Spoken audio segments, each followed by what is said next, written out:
마가복음 11장입니다. 마가복음 11장에 먼저 예수님께서 예루살렘으로 입성하실 때 그동안에 한 번도 타지 않으셨던 말이나 또 당나귀 그런 것에 변화를 가져옵니다. 뭐냐면 제자들한테 이야기해서 가서 아무도 타보지 않은 나귀 새끼를 끌고 오라고 합니다.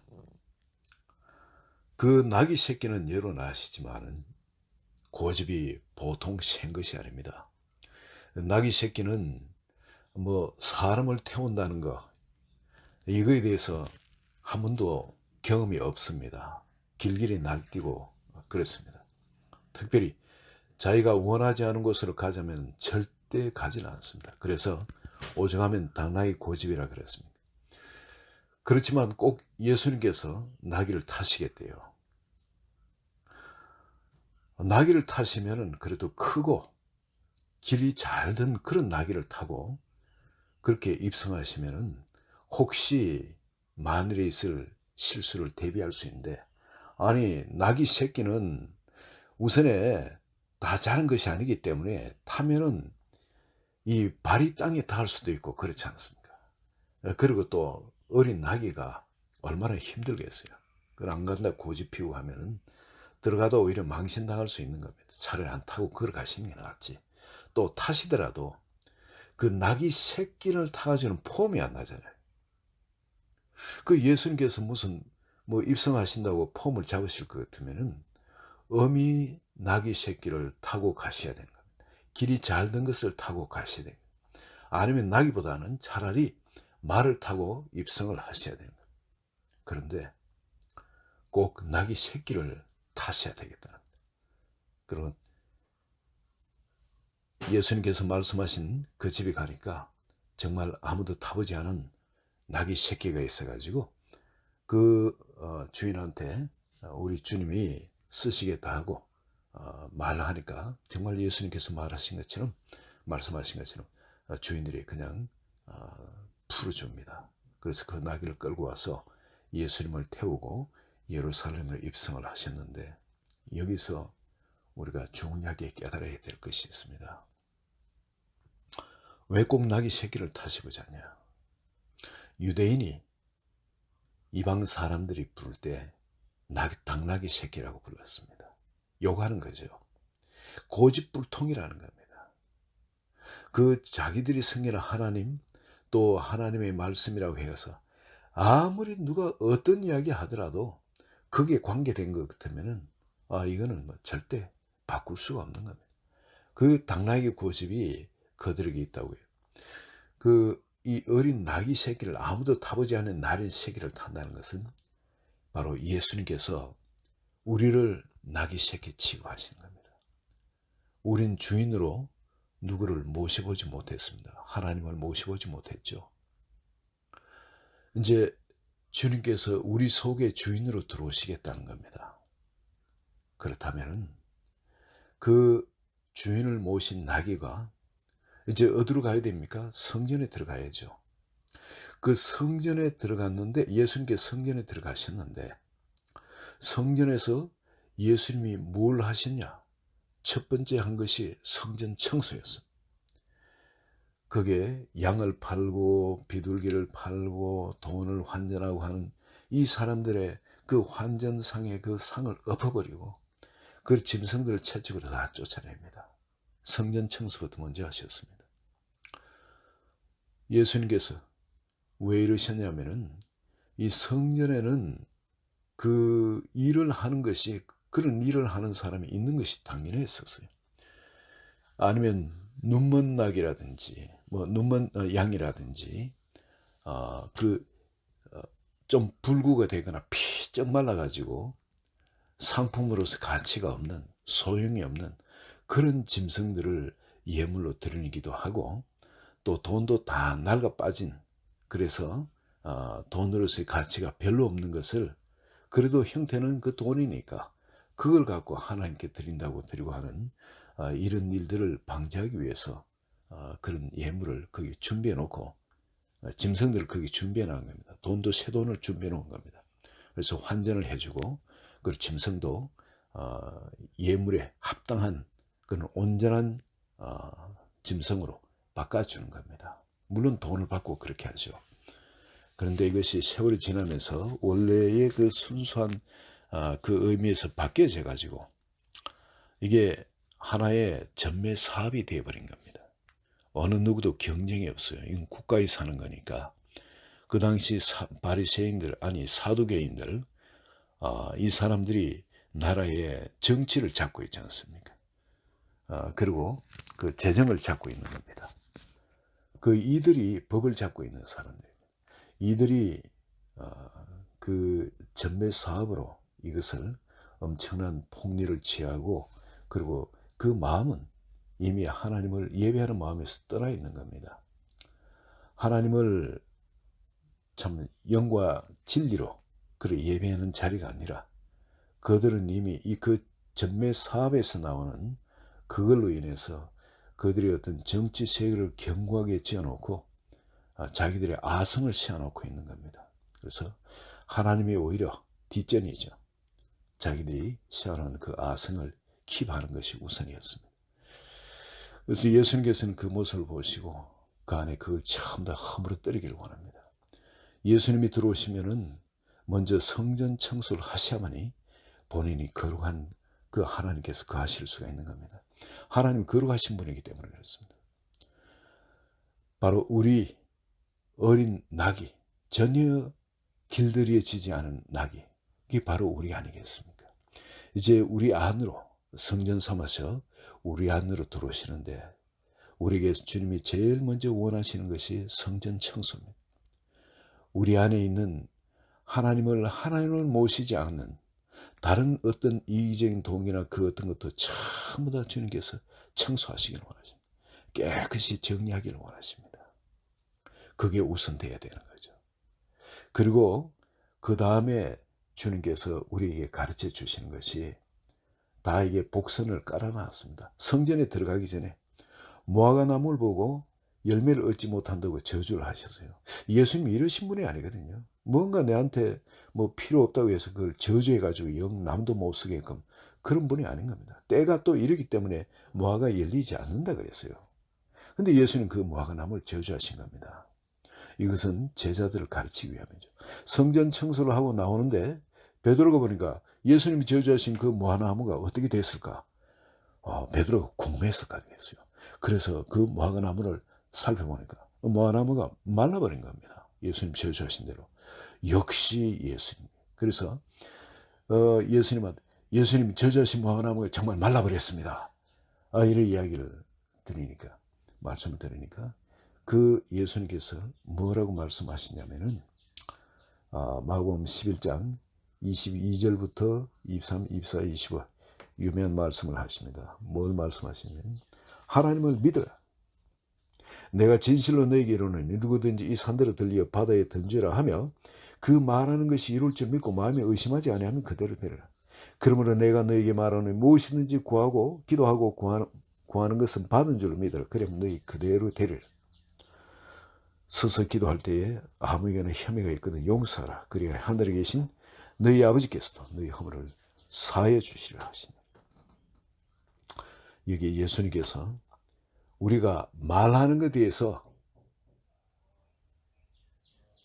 여기에 특별히 말씀을 하십니다. 자, 성전을 청소한 그리고 예수님을 모신 어린 나귀가 된 우리는 우리가 하는 말에 이제 권세가 있다는 겁니다. 우리가 하는 말은 생명의 능력이 있다는 겁니다. 이게 그저 하는 말이 아니고 이 말에는 파워가 나와서 결과를 이루는 하나님의 창조의 역사가 우리 말을 통해서 일어나기 시작한다는 겁니다. 할렐루야. 바로 그 마른 무화과 나무는 바로 예수님 입에서 나오는 그 말씀이 어떤 결과를 일으키는지 그걸 보게 한 겁니다. 그리고 주님이 우리 말씀하시죠. 하나님을 믿어라. 근데 하나님 믿으라는 이 원어를 보면 하나님이 가지신 믿음을 가지라 합니다. 이 분명히 거기는 설명을 그렇게 해놨어요. 하나님이 가지신 믿음을 가지라. 이걸 왜 하나님을 믿으라고 이렇게 번역을 했는지 잘 모르겠습니다만 원어에는 분명히 여러분 하나님이 가지신 믿음을 가지라. 하나님이 가지신 믿음은 어떤 겁니까? 하나님은 자기가 말하는 것이 반드시 그대로 일하시는 걸 믿는 분입니다.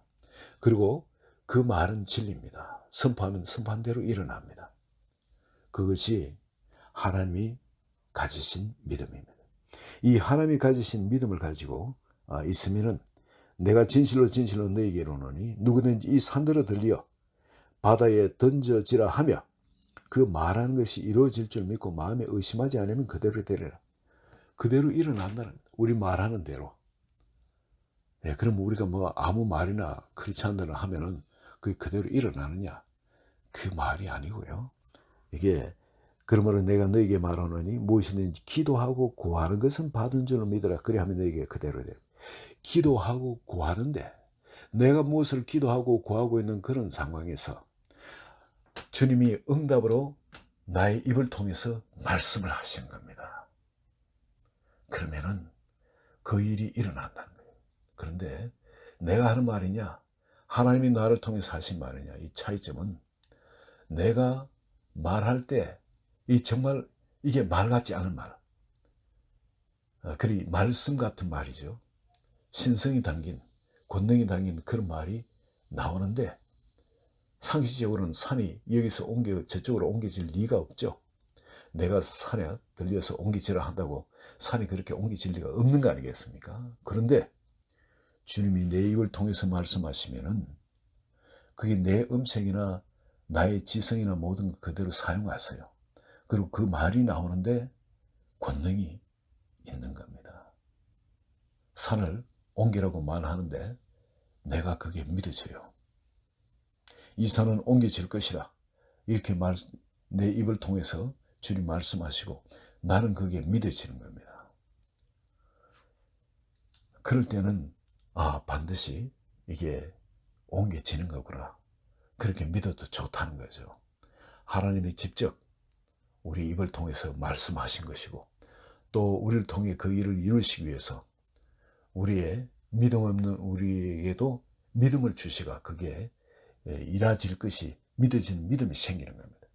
하나님이 그렇게 하실 때는 반드시 그 일이 일어난다는 겁니다. 그리고 이 모든 것이 잘 일어나도록 참 하나님의 성전으로서 그 일이 하나님께 잘 쓰임받도록 하기 위해서는 기도하고 항상 또 구하는 그런 자세, 기도의 자리에 있어야 되고 또 25절에 보면 서서 기도할 때에 아무에게나 혐의가 있거든 용서를 해라. 그럴 때 하나님께서 너희를 용서해 주리라. 우리는 어느 누구든지 우리한테 어떤 해를 끼치는 사람이라든지 뭐 어떤 사람 불쌍히 봐야 됩니다. 몰라서 그래요. 그 사람들이. 이 영적 진리를 알고 하나님 우리를 위해서 예비놓은 이 엄청난 이 은혜와 사랑, 이 축복을 알면은 그러지 못할 건데 그렇게 한다는 것은 그걸 몰라서 그런 거예요. 그들을 불쌍히 보고 기도해 주셔야 됩니다. 그럴 때 하나님의 아들로서 바로 주의 성전이 되고 또 주님이 우리를 통해서 마음껏 일을 할 수 있도록 우리 자신을 드릴 수 있게 되어지는 겁니다. 여러분 예수님께서 지금 이런 말씀을 하시는데 이거 우리가 믿어도 되나? 이러 싶으죠. 그래서 그걸 바리새인이나 사두개인들 이런 사람들도 와서 정말 예수님이 성전을 청소하고 그러고 정말 자기가 메시아인 것처럼 그렇게 행동을 하니까 안 믿어져 가지고 어떻게 우리가 믿을 수 있냐. 그렇게 그 좀 믿을 수 있도록 그 권위에 대해서 도전하죠. 무슨 권위로 이런 일을 하느냐 그런 겁니다. 그럴 때 예수님께서 누구를 들고 나오시는지 세례 요한을 들고 나옵니다. 세례 요한이 하나님께로부터 온 사람 맞느냐? 예, 다 유대인들은 그걸 다 믿었습니다. 정말 하나님께로 온 사람이고 또 하나님께로 온 사람으로서의 그런 사역을 했는 것을 다 세례 요한은 믿었습니다. 태어나기 전부터 그게 그런 징조가 있었기 때문에. 그리고 그 세례 요한이 와서 사역한 것이 예수님을 가리키는 사역밖에 안 했거든요. 저분이 바로 이 땅에 오신 메시아다. 그러고는 그 세례 요한 죽었습니다. 그렇다면은 예수님이 이런 말씀을 세례 요한이 어디 하나님께로부터 온 사람이냐? 아니면 스스로 그렇게 하느냐. 그러니까 대답을 못하죠. 왜냐하면 그 지 스스로 하는 것들은 사람들은 돌맞아 죽습니다. 왜냐하면 다 세례 요한을 하나님께 보내신 하나님의 사람이라 이를 믿었기 때문에. 근데 그럼 세례 요한의 그 말을 믿으면 예수님이 바로 메시아라는 걸 믿어야 되는 겁니다. 그리고 이 바리새인들이 대답을 못합니다. 여러분, 오늘 우리에게 바로 이런 똑같은 그런 애매한 자리에 우리가 있는 것을 아닌지 돌아보시기 바랍니다. 그 당시 바리새인이나 사두개인의 그런 자리, 혹은 무지한 백성의 자리, 어느 자리도 합당치 않죠.